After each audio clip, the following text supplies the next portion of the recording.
À présent, on va parler de la gamme de sol majeur. Du coup, cette gamme de sol majeur, c'est celle qu'on a aussi sur l'accordéon, sur la rangée extérieure.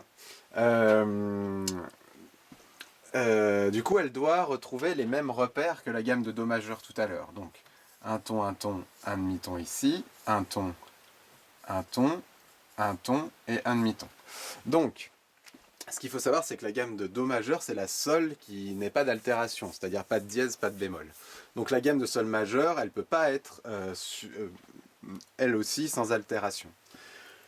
Donc on va vérifier si nos écarts sont bons. Donc sol et la, on a dit qu'entre sol et la, il y avait le sol dièse, donc on a bien un demi-ton plus un demi-ton, ça fait bien un ton. Donc entre sol et la, c'est bon. Là ici, c'est pas une note en i, c'est pareil, on a une note au milieu, tac. Donc on est bien sur un ton, un ton. Entre le si et le si étant une note en i, entre si et do, il y a bien un demi-ton. Entre do et ré, ben on a vu qu'il y avait le do dièse, donc il y a bien un ton entre do et ré.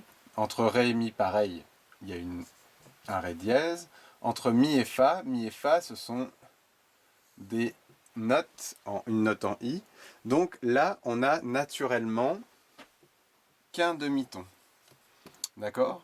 Donc si on veut espacer, alors on va pas toucher à notre mi, parce que le mi par rapport au ré il est bon, mais c'est le fa qu'on va toucher, et vu qu'on n'a qu'un demi-ton ici, on veut un demi-ton supplémentaire pour arriver à un ton, donc notre fa, on va lui rajouter l'altération qui a le demi-ton, à savoir supplémentaire, à savoir le dièse, et on se retrouve bien avec un ton entre mi et fa dièse, et de fa dièse à sol, normalement de fa à sol on a un ton, puisque c'est pas une note en i, il y a le fa dièse au milieu, mais vu qu'on est sur le fa dièse, la note du milieu, on est bien à un demi-ton du sol, ça nous a transformé tout ça. Donc cette gamme de sol majeur, elle comprend un fa dièse.